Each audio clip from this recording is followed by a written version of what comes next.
తిరుపతిలో అసంపూర్తిగా ఉన్న శనీశ్వర విగ్రహంపై 2 దశాబ్దాల తర్వాత అకస్మాత్తుగా రాజకీయ దుమారం చెలరేగింది. విష్ణుమూర్తి విగ్రహం అంటూ మాజీ టీటీడీ చైర్మన్ భూమన కరుణాకర్ రెడ్డి ఆరోపణలు తీవ్ర చర్చకు దారితీశాయి. కూటమి ప్రభుత్వం అధికారంలోకి వచ్చిన తర్వాత హిందూ ధర్మానికి తూట్లు పొడుస్తున్నారంటూ ఆయన చేసిన వ్యాఖ్యలు రాజకీయాల్లో హాట్ టాపిక్ గా మారాయి.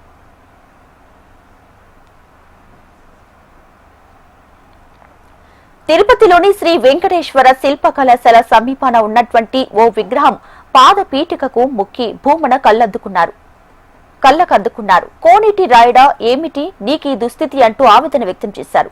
విష్ణుమూర్తి విగ్రహాన్ని చెత్తలో పడేసి నిర్లక్ష్యం చేస్తున్నారని, మద్యం తాగుతున్నారని ఆయన ఆరోపించారు. హిందూ సంఘాలన్నీ ఏకమై ఈ అపచారాన్ని ఖండించాలని పిలుపునిచ్చారు. ఇక ఈ ఘటనపై సోషల్ మీడియాలో పోస్టు పెట్టడంతో ఇష్యూ వైరల్ అయింది. శ్రీ మహావిష్ణు విగ్రహానికి పట్టినటువంటి దుర్గతి ఈ పాలక మండలి నిర్వాహకం కారణంగా మలమూత్రాదుల మధ్యన, గాంధీ బీర్ల మధ్యన వెంకటేశ్వర స్వామి మారుమూర్తికి ఈ దుస్థితి పట్టింది అంటే ఇంతకంటే ఘోరము పాపము మరొకటి లేదు. హైందవ ధర్మ పరిరక్షణ కోసమని కంకణం కట్టుకున్నాము అని చెబుతున్నటువంటి ముఖ్యమంత్రి గారు కావచ్చు, పవన్ కళ్యాణ్ గారు కావచ్చు, టీటీడీ చైర్మన్ గారు కావచ్చును, మీ పాలనలో సాక్షాత్తు శ్రీవారి మూర్తి ఏ పరిస్థితులలో ఉన్నారు అన్నది చూడాలి. అది కూడా అలిపిరికి అతి సమీపంలో కేవలం 400 మీటర్ల దూరంలో పక్కన టాయిలెట్, చుట్టూత గాంధీ బాటళ్ళు, బిర్యానీ బాటళ్ళు, ఇక్కడ దారిన పోయే వాళ్ళందరూ కూడా ఇక్కడ ఆకతాయిలు మూత్రాన్ని కూడా విసర్జిస్తున్నారని ఇక్కడ ఉన్నటువంటి వాళ్ళే చెప్తున్నారు. ఇంతకంటే దారుణం మరొకటి ఉన్నదా? ఇంతకంటే ఘోరం మరొకటి ఉన్నదా? ఇంతకంటే నేరం మరొకటి ఉన్నదా? భూమన కరుణాకర్ రెడ్డి ఆరోపణలపై టీడీపీ నేతలు వెంటనే స్పందించారు. ఆ విగ్రహం విష్ణుమూర్తిది కాదని, అది అభయ శనీశ్వర విగ్రహం అని వారు రుజువు చేశారు.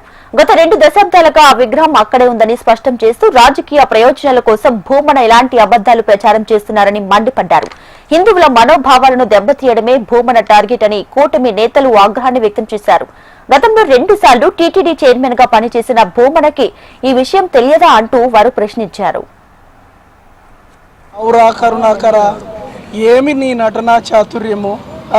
దేవుడే లేడని ఒక హేతువాద సిద్ధాంతంలో పెళ్లి చేసుకొని, అలాగే ఇక్కడున్న బండరాయి అయినా గుళ్ళో ఉన్న రాయి అయినా ఒకటే అని నాస్తికత్వంతో నువ్వు రాజకీయాన్ని ప్రారంభించి దేవుడే లేడు అన్న సిద్ధాంతాలతో బతికిన నువ్వు ఏదైతే ఈరోజు కేవలం రాజకీయం కోసం నన్ను 2 సార్లు చైర్మన్గా చేశారు అంటే నాకు ఎంత భగవద్ అనుగ్రహం ఉంటే, భగవద్ అనుగ్రహంతో నీకు రాలా. ఎవరైతే బైబిల్ చేతిలో పెట్టుకొని ఈ రాష్ట్రాన్ని పరిపాలించారో వాళ్ళు నీకు ఇచ్చారు. బైబిల్ చేతిలో పెట్టుకొని ఈ రాష్ట్రాన్ని పరిపాలించిన ఫ్యామిలీ నీకు చైర్మన్ ఇచ్చింది. అది మా దురదృష్టకరం, మా హిందువుల దురదృష్టకరం అని కూడా ఈ సందర్భంగా నేను తెలియజేసుకుంటూ,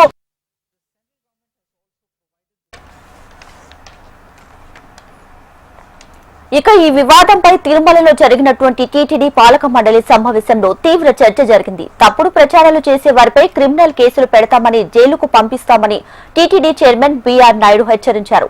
ఇకపై టీటీడీ శ్రీవారి భక్తుల మనోభావాలు దెబ్బతినేలా వ్యాఖ్యలు చేసినా, సోషల్ మీడియాలో అసత్య ప్రచారాలు చేసే వారిపై చట్టపరంగా కఠిన చర్యలు తీసుకుంటామని టీటీడీ చైర్మన్ తీవ్రంగా హెచ్చరించారు. దేవస్థానం పని పాట లేకుండా వాళ్ళు ఇష్టం వచ్చినట్టు అవాకులు చెవాకులు వెళ్తున్నారు. ఈ విధంగా తప్పుడు ప్రచారం చేస్తే మాత్రం ఈ రోజు బోర్డులో నిర్ణయం తీసుకోవడం జరిగింది. క్రిమినల్ కేసులు పెడతాం. తీవ్రంగా హెచ్చరిస్తున్నాం. ఈ బోర్డు తరఫున వెంకటేశ్వర స్వామిని రోజు దుమ్మెత్తిపోయటం, చిన్న విషయాలను పెద్ద విషయాలు చేసి టీటీడీ యొక్క పరువు ప్రతిష్టను తీస్తున్నారు వీళ్ళు. కాబట్టి వాళ్ళకి నేను ఇదే హెచ్చరిక చేస్తున్నా. క్రిమినల్ కేసు పెడతాం, ప్రాసిక్యూట్ చేస్తాం, జైలుకు పంపిస్తాం తప్పుడు ప్రచారాలు చేస్తే.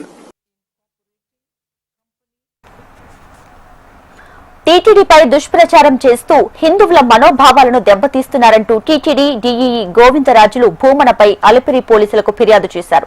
ప్రజలను తప్పుదోవ పట్టించి సమాజంలో అల్లకల్లోలం సృష్టించడానికి ప్రయత్నిస్తున్నారని ఫిర్యాదులు పేర్కొన్నారు. విష్ణుమూర్తి విగ్రహంపై అసత్యాలు మాట్లాడారని, విష్ణుమూర్తి విగ్రహానికి అపచారం జరిగిందంటూ భూమన వ్యాఖ్యలతో శ్రీవారి భక్తుల మనోభావాలు దెబ్బతిన్నాయని చెప్పారు. అలిపిరి పోలీస్ స్టేషన్లో పలు సెక్షన్ల కింద కేసు నమోదైంది. విచారణకు హాజరు కావాలని పోలీసులు భూమనకు నోటీసులు అందించారు.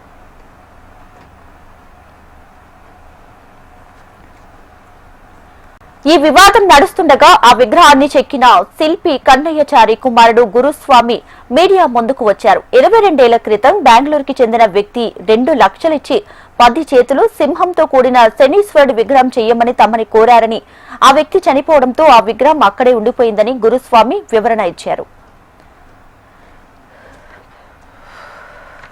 మాకు శనేశ్వర విగ్రహం చేయాలని ఆర్డర్ ఇచ్చినారు. డ్రాయింగ్ కూడా మేమే చేసినాం. వాళ్ళు 3Dలో పంపించిన అప్పట్లోనే దాన్ని వచ్చేసి సింహవాహనము 10 చేతులు వెనకల కాకి బదులు సింహం పెట్టమన్నారు.